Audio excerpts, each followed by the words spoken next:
Hello Year 4. So we've just been in Mesopotamia with Jalal and we've learnt another skill.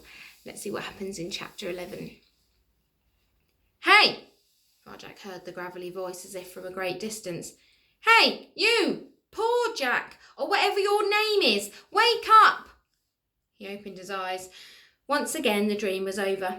He was back in the soggy timber hut in the middle of the park. He was cold, wet and hungry. Did you say something about breakfast? He groaned. He heaved himself up and scratched his ear. A trail of dirty water trickled out. Breakfast? Said another voice. Varjak looked to the door. It was open. A comfortable-looking cat with shaggy chocolate brown fur sat there. I haven't heard that word for a long time, she said. Remember breakfast, Holly? The spiky black and white cat called Holly shook her head. Did you find anything? She asked. Not a sausage, but looks like you have. The new cat winked at Varjak. Where'd you dig him up? Mind your own business, said Holly. She turned to Varjak. The storm's over. It's time to go. He peered through the door. It was night again. It looked freezing out there. He had a memory flash. The sky bellowing with thunder. He couldn't stand to be alone so soon. Have a heart, Holly, said the chocolate brown cat. Look at him. He's obviously not dangerous. She smiled at Varjak. My name's Tam. Don't you mind Holly here. She's in a bad mood right now, but her bark's worse than her bite. What does that mean? Her bark is worse than her bite. That's enough, snapped Holly. Varjak looked into her eyes. They were a sharp mustard colour. So, are you going to help me find a dog? He asked. A dog? Said Tam. Her eyes were wide and round like saucers. Why?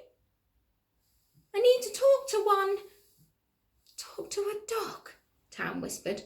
I know it's difficult. Her shaggy coat shuddered. It's worse than that. Do you have any idea what you're saying? Don't listen to him, Tam, said Holly. He doesn't know anything. Yes, I do, said Varjak. Go on, tell Tam what your name is. She smiled. I'm Varjak Paw, he said, with all the dignity he could muster. It's a noble name. I'm a Mesopotamian blue. There was a hush for a moment, and then Tam started to giggle. Holly grinned. What? Said Tam. Mesopotamia. It's where my family's from. Sounds weird, said Tam. Where is it? Varjak scratched his head. I don't know exactly. But haven't you been there? I've only ever dreamed about it. They both laughed this time. The strange thing was, Varjak didn't mind. It wasn't like being bullied by Julius. These cats were so different from his family. He enjoyed the way they talked, even when they teased him. He grinned with them. And just for a moment, he felt the invisible barrier between them drop. Well then, Tam said, if you're not from there, you're not from here, you're one of us. He's not from here. Sorry, let me repeat that. Well then, Tam said, if you're not from there, you're from here. You're one of us. He's not from here, Holly told her. He's a pet. Says he lives on the hill. Got lost in the storm. I'm here to save my family, said Varjak. You are? Breathed Tam. From who? A gentleman. He's got these scary black cats. Even their eyes are black, and they walk all strange. Varjak paused. He knew he was sounding odd. Like this, he said, and tried to walk like the black cats, but found he couldn't really do it on his own. Tam and Holly cracked up laughing again. I like him, said Tam. He reminds me of Luca. The warm laughter died away all of a sudden, and the hut became very silent. Varjak looked over at Holly. There was a sad look in her mustard eyes. Luca's a friend of ours, said Tam. He used to be. He looked like me, but he sounded like you. He could always make us laugh. Anyway, he ended up joining a gang. It was when the food started to run out. The gangs were taking everything. We were so hungry.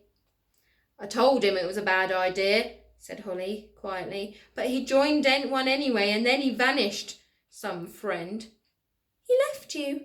Asked Varjak. Not left, said Holly. Vanished. It happens all the time in this city. She glanced at the door. Her invisible barrier was definitely up again. But that's just what friends do. They're not worth having. Why not? Varjak thought he'd give anything and do anything for a friend. Nothing could be worth more. Because they let you down. They leave you in the end. It's best to be alone. Don't worry, Varjak, said Tam. She doesn't mean it. Holly tries to act all hard, but she's the best friend you could have, and she likes you really, I can tell. That's enough, shouted Holly. She looked hurt. If you two are such good friends now, why don't you just go off together? She stalked away out of the hut into the park. She was going. Varjak followed her. He had a strange feeling, like something important was slipping through his pores. Wait, he said. Don't follow me, she growled as she padded off, tail held up, spiky and solitary, an unapproachable cat. Oh no, said Tam, hurrying after her. I shouldn't have mentioned Luca. I've ruined it. Holly, wait for me. She scuttled away into the night, and Varjak Paw was alone once again. Bye, Ethel.